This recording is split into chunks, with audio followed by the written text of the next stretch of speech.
What if I told you a pair of rubber shoes once considered ugly became a global phenomenon, worn by everyone from nurses to celebrities, and made billions for its brand?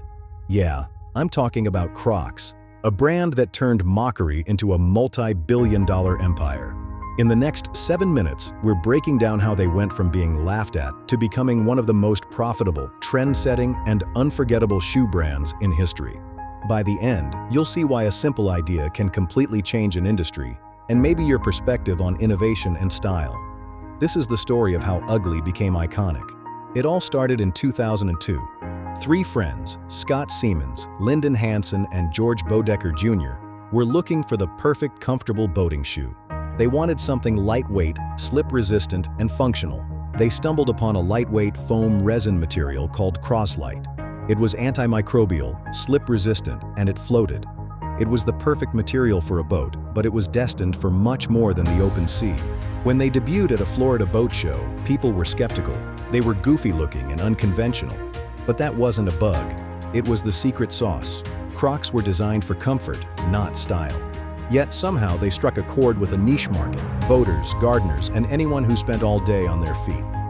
By 2005, they were already selling millions of units to outdoor enthusiasts. In 2006, they had the largest IPO for a footwear company at the time, raising over $200 million. Success was everywhere, and the brand was becoming a household name across America. During this boom, Sherry and Rich Schmelzer started Jibbitz in their basement, a way to customize Crocs with small charms. It was a simple family hobby that would soon change the brand's entire trajectory. Crocs saw the potential and bought Jibbitz for $10 million in 2006. They realized that personalization was the key to turning a mass-produced shoe into a canvas for individual self-expression. But then came 2008. The global financial crisis hit, and Crocs were overextended. They had too much inventory, too much debt, and many called the brand a passing fad. They lost $185 million in 1 year. They needed a new strategy. They restructured, brought in new leadership, and did something brave. They stopped fighting the ugly reputation and started owning it. Polarization became their ultimate marketing weapon. The internet meme culture embraced their ugly cool aesthetic. They became a symbol of not caring, a way to stand out by being unconventional. Authentic comfort was the new cool for a digital generation. Celebrities like Justin Bieber and Post Malone started wearing them. Not ironically, but as a lifestyle choice. Suddenly, Crocs were a status symbol for the fearless and the comfortable in high-fashion circles. In 2017, Balenciaga sent 10-centimeter platform Crocs down the runway in Paris. It was a moment that broke the internet and cemented Crocs as a high-fashion icon against every conventional rule. But through all the hype, their core stayed the same: utility.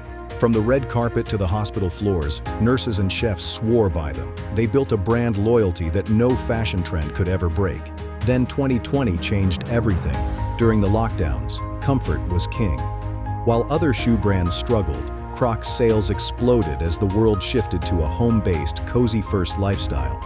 They were the shoe of the year. They became the unofficial shoe of the pandemic. Their digital-first approach and simple product allowed them to dominate the e-commerce landscape while traditional giants were still playing catch-up. It wasn't just the shoe, it was the Jibbitz. These small charms allowed every customer to become a creator, turning mass-produced shoes into personal stories and unique self-expression. They pioneered the collab era. From Post Malone to Fortnite, every drop sold out in minutes. They were no longer just shoes, they were collectibles. Scarcity drove a demand that hasn't slowed down since, and the financial results were staggering. In 2021, they made over $1.4 billion, proving that a cult-like following can turn a simple product into a global money-making machine. They redefined brand value. The brand reached a new peak with designers like Saleh Bembury. His Pollux design, with its unique fingerprint texture, turned Crocs into a must-have for the most dedicated sneakerheads and collectors worldwide. Innovation also moved towards sustainability. Focusing on bio-based Croslite, they aim to reduce their carbon footprint for a new generation of conscious consumers.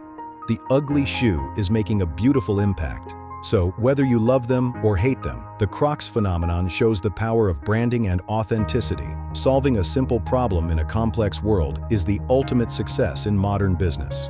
Crocs teaches us that comfort and utility can trump aesthetics every single time. Innovation isn't always about reinventing the wheel, it's about solving a real problem in a way that truly resonates. Fast forward to today, Crocs are everywhere.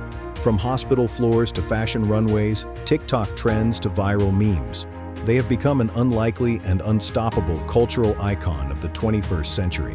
Fans feel like they're part of something bigger than just a brand. They're part of a lifestyle, a choice to be bold, comfortable, and ultimately themselves. It's a statement of joy and ease. Crocs weren't trying to win a fashion contest, they were trying to solve a problem. And in doing so, they changed the world of business and culture forever. Stay bold, stay comfortable, and keep moving.